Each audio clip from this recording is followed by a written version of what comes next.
இப்போ வந்து கடந்த காலத்தில் மக்கள் எப்படி வாழ்ந்திருப்பாங்க, ஒரு கற்காலத்தில் எப்படி வாழ்ந்திருப்பாங்க, உலகங்கள் இல்லாத காலத்தில் மக்கள் எப்படி வாழ்ந்திருப்பாங்க, இதை எப்படி கண்டுபிடிக்கிறது அப்படின்னா ரொம்ப ஈஸிங்க. இப்போ வந்து இன்னைக்கு வந்து நீங்கள் வந்து குளிர் மார்கழி மாதம்னு வச்சுக்கோங்க, மார்கழி மாதம் குளிராக இருக்குது. அப்போது இந்த குளிரை தாங்கிறதுக்கு நீங்கள் என்ன பண்ணால் சிறப்பாக இருக்கும்?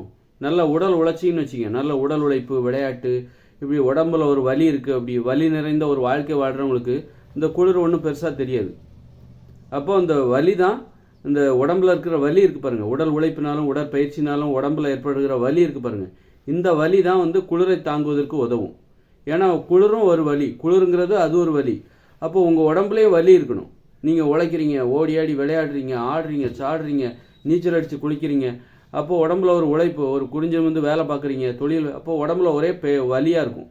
அப்போ இந்த குளிரும் ஒரு வலி, இந்த உடம்புலையும் வலி இருக்குது. அப்போ இந்த வலி, அப்போ ஏற்கனவே அப்போ இந்த வலியை பார்த்து நீங்கள் பயப்பட மாட்டீங்க. அந்த குளிருங்கிறது உங்களுக்கு பெருசாக தெரியாது. உங்கள் உடம்புல வலியே இல்லை, நீங்கள் சோம்பேறியாக இருக்கீங்க, படுத்தே கிடக்குறீங்க, அப்படிங்கும்போது உங்களுக்கு வந்து இந்த குளிருங்கிறது தனியாக தெரியும். அது ஒரு வலி, குளிருங்கிறது ஒரு வலி, அந்த வலி உங்களுக்கு தனியாக தெரியும். உங்கள் உடம்புலேயே ஒரு வலி இருக்குது, உழைச்சனாலையும் விளையாண்டனாலையும் ஆடி ஆடி இந்த மாதிரி பண்ணனாலையும் நமக்கே ஒரு வலியாக இருக்குது. அப்படிங்கும்போது அந்த குளிருங்கிறது உங்களுக்கு ஒன்றும் பெருசாக தெரியாது. அப்போது கடந்த கற்காலங்களில் அவங்க வந்து போர்வை கிடையாது, ஒரு காங்கிரீட் வீடு கிடையாது, குடிசையில் தான் வாழ்ந்திருப்பாங்க, துணி கிடையாது கற்காலத்தில். அப்போ அவங்களுக்கு இருக்கிற ஒரே ஆயுதம் என்னது? உழைப்பு தான். அந்த மார்கழி மாதமா, அல்லது வந்து நமக்கு தான் மார்கழி மாதம், வட இந்தியாலாம் போனீங்கன்னா கடும் குளிர்னு வாட்டும், ஐரோப்பிய பிரதேசம்லாம் பார்த்தீங்கன்னா அப்போ எவ்வளோ குளிர் அடிக்கும். அப்போ அங்கே வாழ்கிற மக்கள் என்ன பண்ணியிருப்பாங்க? கடுமையாக உழைச்சிருப்பாங்க. உழைப்பு மட்டும்தான் அவங்களுக்கு ஆடை. நல்ல போர்வைன்னா இது நல்ல உழைப்பு. உழைப்புனா என்ன உழைப்பு? கடுமையான உழைப்பு. கற்காலத்தில் தொழிலில் உழைச்சிருப்பாங்க, தொழிலில் உழைக்கவும் முடியாது, கடுமையாக உழைக்க முடியாது. ஏன்னா கற்காலத்தில் பார்த்தீங்கன்னா உங்களுக்கு வந்து மரங்களை வெட்ட முடியாது, உலோகங்களாலான ஆயுதங்கள், கருவிகள் எதுவுமே இல்லை. அப்போ கற்காலத்தில் எந்தவித உலோகங்களாலான கருவிகள் எதுவுமே கிடையாது, உலோகங்களே கண்டுபிடிக்கப்படலை. அதனால தான் அதை கற்காலம்னு சொல்கிறோம். அப்படி இருக்கும்போது அவங்களால ஒரு மரத்தை கூட வெட்ட முடியாது, ஒரு பாறையை உடைக்க முடியாது, ஒரு கிணறு தோண்ட முடியாது. கஷ்டமான வேலைகளை நீங்கள் கற்காலத்தில் செய்ய முடியாது. கஷ்டமான வேலையை செய்யணும் அப்படின்னா நமக்கு உலோகத்தாலான கருவிகள், ஆயுதங்கள் ஏதாவது வேணும். அப்போ கற்காலத்தில் மக்கள் தொழிலில் கடினமாக உழைச்சிக்க வாய்ப்பே இல்லை, அதுக்கு அவசியமும் இல்லை. ஏன்னா கற்காலத்தில் மரங்கள் வெட்டப்படவே இல்லை, இந்த பூமி அவ்வளோ பசுமையாக இருந்தது. எப்போ உலோகத்தை கண்டுபிடிச்சி கோடாரி, கத்தி, அருவாலாம் கண்டுபிடிக்கிறாங்களோ அப்போ தான் வந்து அவங்க என்ன பண்ணுறாங்க?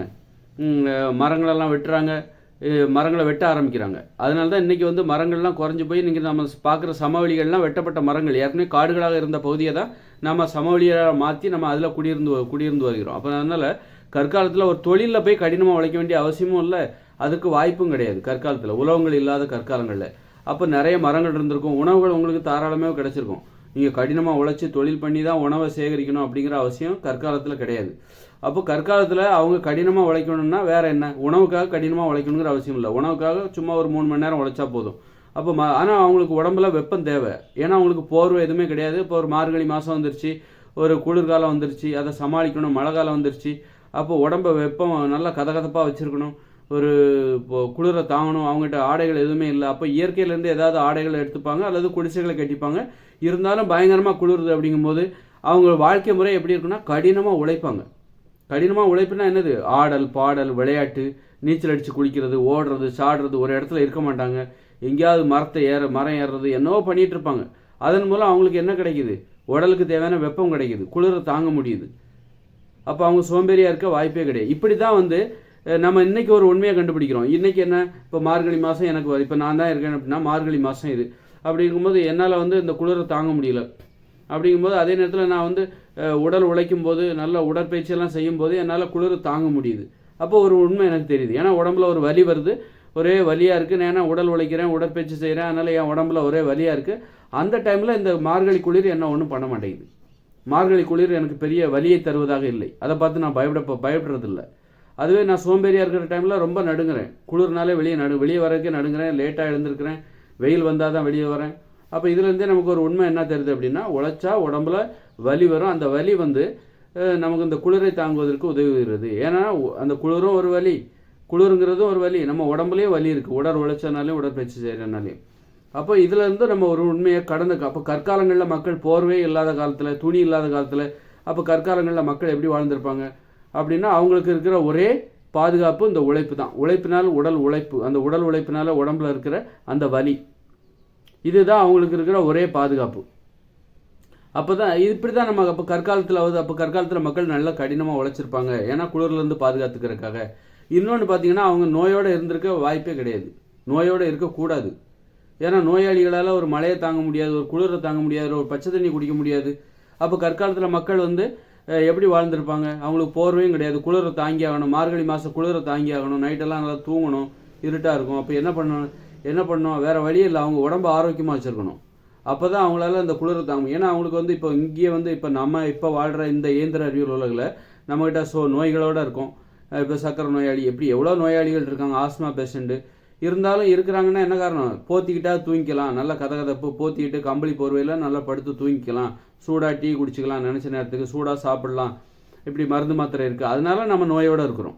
அதே கற்காலத்தில் போர்வை எதுவுமே இல்லாத, துணிகள் இல்லாத கற்காலத்தில், குடிசையில் வாழ்கிற கற்காலத்தில் அப்போ எவ்வளோ கடும் குளிரை தாங்கணும்னா அவங்க உடம்பு ஆரோக்கியமாக இருக்கணும். அவங்க நோயாளியாக இருந்தாங்கன்னா கண்டிப்பாக ஒரு பச்சை தண்ணி குடிக்க முடியாது, ஒரு மழையில் நனைய முடியாது, குளிரை தாங்க முடியாது, குளிர்காலம் வந்தாலே செத்து போயிடுவாங்க கற்காலத்தில். அப்போ கற்காலத்தில் மக்கள் தங்களை பாதுகாத்து கொள்ள உணவில் கட்டுப்பாடு வேணும்.